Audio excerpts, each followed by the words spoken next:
This is Burundi National TV broadcasting live from Bujumbura, economic capital city.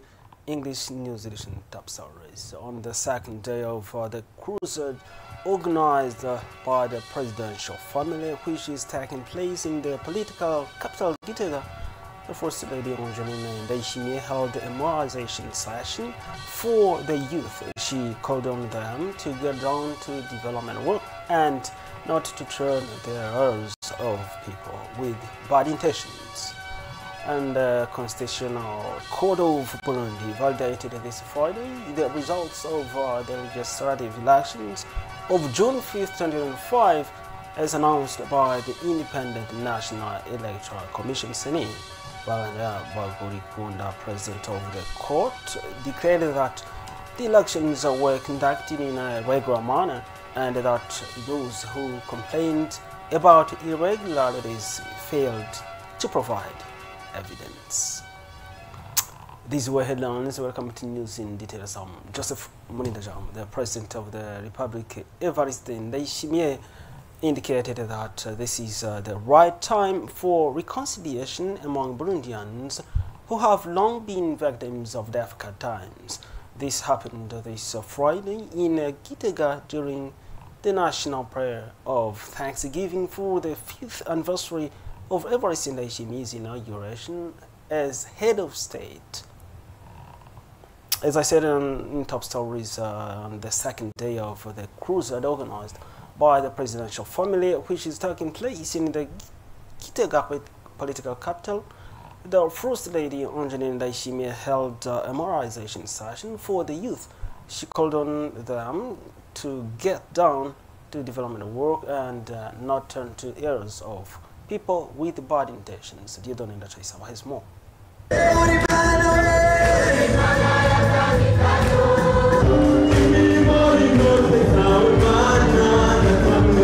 Songs of praise and worship marked a moralizing session held by the First Lady. This moralizing session began with teachings from a young Christian, Lucky Luange. Her teachings focused on three concepts: intelligence, emotion, and prayer. These three concepts go together, and if one of them is missing, it creates an imbalance in human beings. She called on her age mates to be wise, to pray, and to avoid being carried away by emotions. The main moralizing session for young people was reserved for First Lady Angelina Ndayishimiye. In her teachings, she returned on the theme of crusade, a theme that is aging of Burundians to become prophets. Kissing on this theme, she emphasized that anyone, wherever they are, who fully fulfills their responsibilities is a prophet, and called on them to examine themselves introspectively to see if they are truly prophets. She took the opportunity to advise young people not to listen to detractors who want the country to go back into crisis it experienced in the past. Rather, urge them to meet per age so that they can seek financial support and then implement development projects so that they can contribute in the development of the country. Leaders, she urged them to be good example in their missions.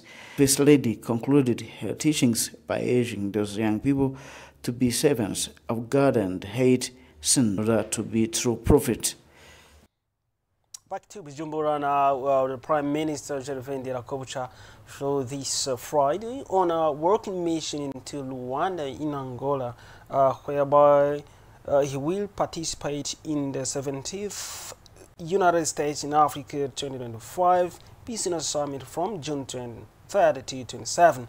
This summit is focused on the theme Pathways to Prosperity, a shared vision for partnership between the United States and Africa.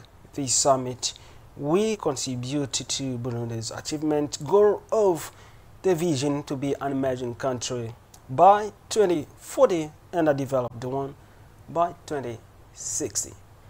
As I said in top stories as well, the Constitutional Court of Burundi validated this Friday the results of the legislative elections of June 5th, 2025, as announced by the Independent National Electoral Commission (CENI).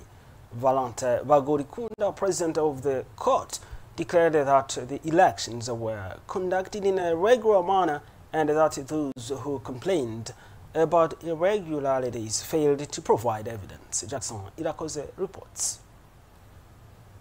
111 new elected members of parliament are going to sit in the National Assembly from this 28th July 2025 for a period of 5 years. This follows the Article 453 as announced by the Constitutional Court in charge of monitoring the implementation of the Constitution. According to Valentin Bagorikunda, the chair of the Constitutional Court, he pointed out that the court had analyzed how the elections of 2025 were conducted, and they concluded that the said elections were held peacefully across the country. Therefore, results announced and how seats were distributed, taking into account how elections took place, it confirmed that over the country, the elections went well. The court proceeded in presenting names of new members of the parliament, among them 3 from Twa ethnic group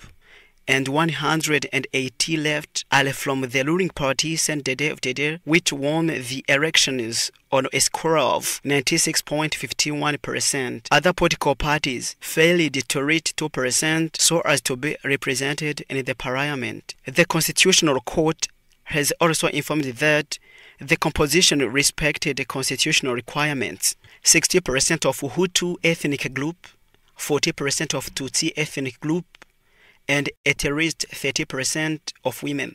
It is worth noting that the 6 members who compose the Constitutional Court approved the taken decision, and the session was attended by different figures like the Minister of Home Affairs, CNDD-FDD Secretary General, representatives of different political parties, civil society, and the various institutions.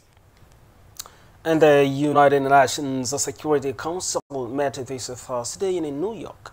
Burundi's representative to the United Nations, Fere Maniratanga, reiterated in his speech that peace and development are inseparable. He also emphasized Burundi's conviction that preventing conflict is a moral and strategic imperative.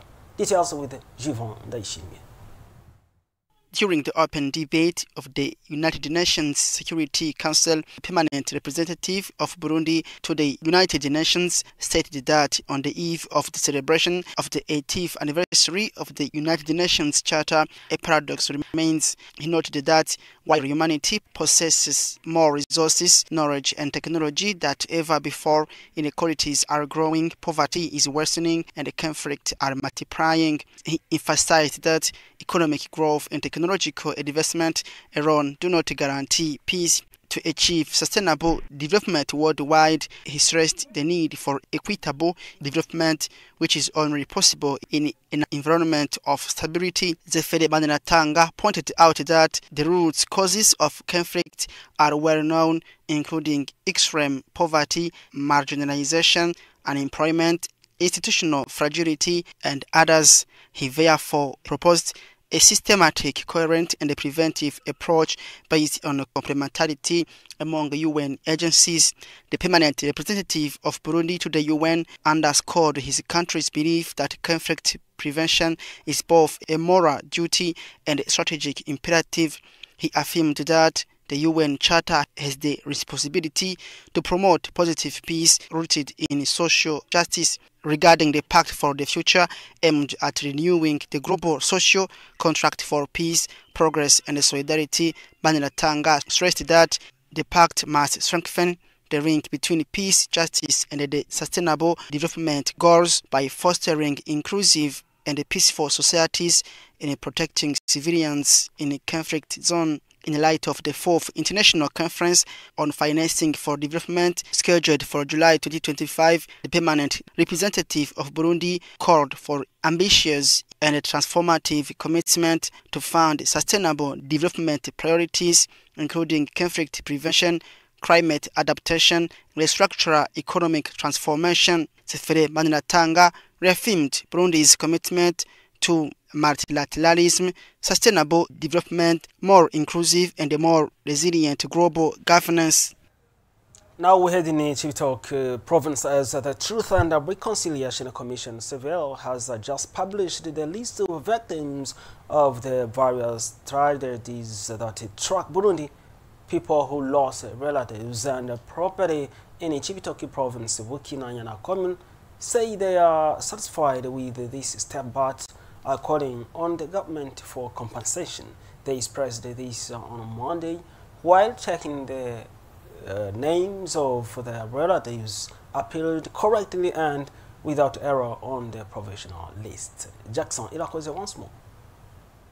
Citizens of Chibitoke province in the communes of Mabayi and Mugina were registering their relatives killed during the tragedies the country went through after the Truth and the Reconciliation Commission (CVR) extended the registration period. They welcome, therefore, this initiative, believing it will reveal a long-hidden truth and thus promote reconciliation. They hope that the CVR will help honor their loved ones with dignity and support them in their daily lives, as many have lived in hardship since those events. Nevertheless, some victims from these communes who lost both relatives and property say they are ready to forgive those who wronged them, provided that they later come forward for reconciliation.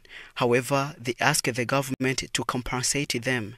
After the publication of provisional figures by the CVR in these communes, the communal administrator of Mabayi stated that coexistence among citizens remains good, thanks to awareness sessions that helped people accept the facts. It should be noted that in the commune of Mabayi, the provisional number of victims exceeds 1,600, while in the commune of Mugina, it exceeds 2,000. Therefore, for the entire province of Chibitoke, the provisional number of victims from past tragedies exceeds 11,700. Women are called upon to run for office and to vote for capable women so that women can be represented in local administration. This is the call launched by Agathe Nsengyumva, legal representative of CAFOB, following a meeting that brought together associations advocating for human rights. Jackson Irakoze once again. The Collective of Women's Associations and Organizations of Burundi, CAFOB, in collaboration with various associations and women rights activists, welcomes the government's efforts to achieve a 30% representation of women in decision-making bodies. However, these activists believe that the actual participation of women in such organs remains very low. This concern is supported by the 2023 statistics on women's political participation in Burundi, showing that female representation in Hill councils is only 19%. In this regard, Agathe Nsengyumva, CAFOB's representative, encourages women to run for office and to vote massively for competent female candidates in the upcoming Hill-level elections.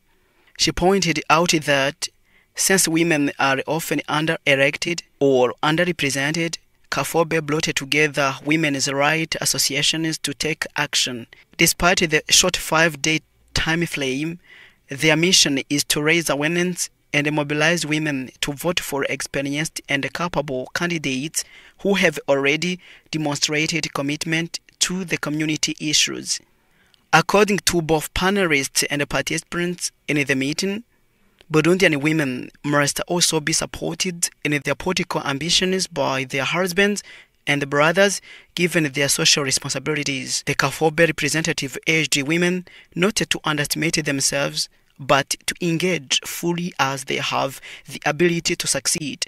It is worth noting that the deadline for submitting candidacies for Hill-level elections is set for June 25th, 2025.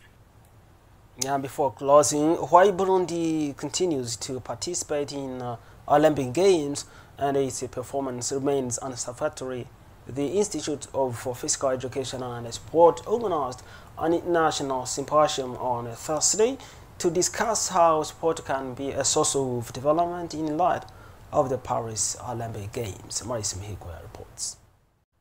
The symposium aimed to bring together national and international sports institutions to reflect on how Burundi can achieve effectively and participate in the Olympic Games, unlike previous participations, so that Burundi can be meaningfully represented at the Olympic Games.